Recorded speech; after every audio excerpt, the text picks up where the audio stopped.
Hi there, Chris Hansen back here at Senior Lobby on the grounds, very near the grounds of the Capitol here in Olympia for 2012. And I'm going to get an opportunity to talk now that the formal presentations have concluded with a gentleman who's the volunteer president of Senior Lobby, the organization itself. That'd be Walt Bowen. Walt, thanks so much for the time. Talk to us first of all about Senior Lobby. It's more than just a day. What is Senior Lobby? When was it created? How did you get involved? Well, the Senior Lobby's been around since 1977, and it was formed by a person who had been a union leader of the state employees union. And then when he retired, he was thinking, well, now he's older, and there's nobody talking for seniors. So he started the Senior Lobby, which then got started in the labor movement. So the National Labor Movement started a senior section. And as a result of that, the Washington State Senior Citizen Lobby, which was our volunteer at the time, started. And then they started, there was a state employees union of active workers, but they also started the retired public employees union organization. So there was that organization. And then the State Council on Aging, he started that.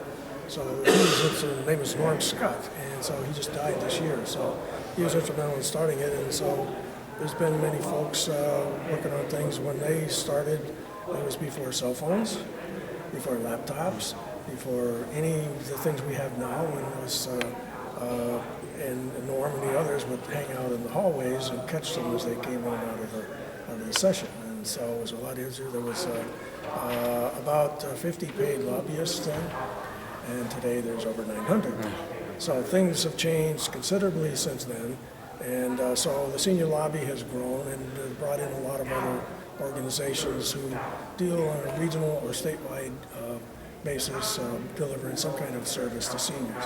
So we've been growing, and we're broad-based, and so we work year-round, and so there's a lot of need, as you heard from the conference today, for our continued work and advocacy. So that's shortly what it is. I think that was an excellent explanation, actually. Walt, it's obviously something that not only you, but everybody here is very passionate about, again, forwarding advocacy for seniors. And you opened, I know today, your short discussion with the group, talking about that subject and saying, if you don't speak out for these people, no one will. And I think that's a very powerful message. Is there some way that you personally have learned that yourself over the years, or did it take getting into your senior years yourself to learn that? Well, I've been active politically for a number of years, and so I learned that real early. But when I got to this age, it became abundantly clear. So one of the things the Senior Lobby does a little different than the other organizations. The other organizations that are members of the Senior Lobby, and there's other organizations around the state, they're member-based. That is, a person gets a membership, and they join as an individual member. They pay dues or some criteria for them to be a member.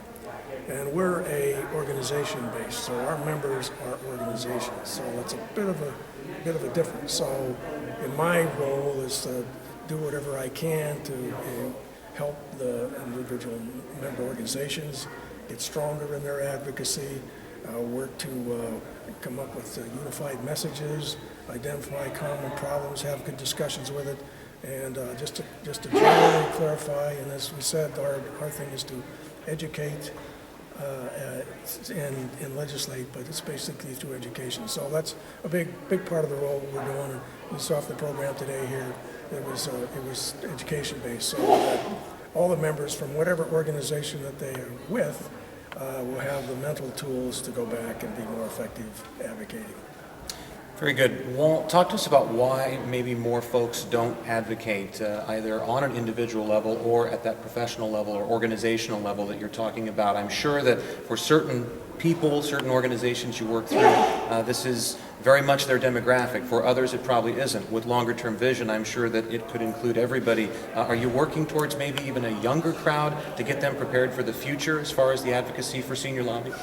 Well, we kind of a big job. Our age base is a big demographic, and nationally 17 million people are turning 65 every day.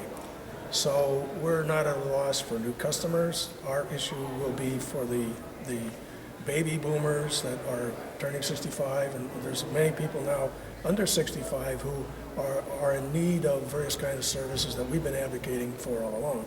So So we're just continuing education and then giving outreach. And then one issue that we have, all of our organizations have the same thing, and somebody mentioned it today. We have some folks that are in denial, and they don't want to go to a senior center, even though it has services, contacts, things that they can need and use. They don't want to go there because it says senior, and senior all their life has been old, and old is not cool. And so we have to overcome. That's an education barrier that we want to do. And as somebody mentioned today, well, maybe if for us to be more attractive, we should change our name. And so senior centers are having the same difficulty. And so we have a lot of people that are coming up, and we just got to figure out to reach them. But all of our organizations are working on that effort. So it's not just a senior lobby issue, but everybody that's there.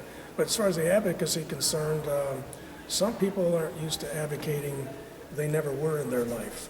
And so we have to catch them and train some folks into later years to be advocates.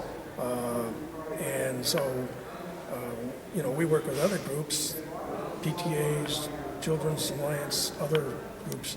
So advocating in general, we're supportive of it, so that by the time they get to this age, they can continue that process. And like I said, they got to take care of their own way. Have you seen or thought of anything along the way so far, Walt, that might help remove that stigma, make it easier for those people who are in denial? Because as you mentioned, there are so many who could be getting critical services which are already in jeopardy. We've talked about that all morning here at Senior Lobby, but again, so many people not even reaching out for help. How do we get around that? Eventually their need will drive them to the reality of it. If we embarked on an effort to do a branding or a name change, that could end up being more harm than good. And it would take an awful lot of effort, and all organizations would be affected by it. And I'm not sure that everybody, we've got a lot of other things to put our efforts into. So I think the value of our services, the visibility of our services, and being welcoming to people, I think that's probably our best bet in the long term. And it's a continuing education process. I think that's our best bet. To deny that they're seniors, it's just something they're going to have to deal with, I think. But changing the name, I don't think will work. Very good. Walt, one last thing we wanted to ask you about, talk about volunteering for something as large as president. I think if you asked a grade school class if they wanted to be president, everybody would raise their hand and say, sure, they'd volunteer for that. You get a little older, you realize that there's some responsibilities go along with that. You spend a lot of time doing this, obviously.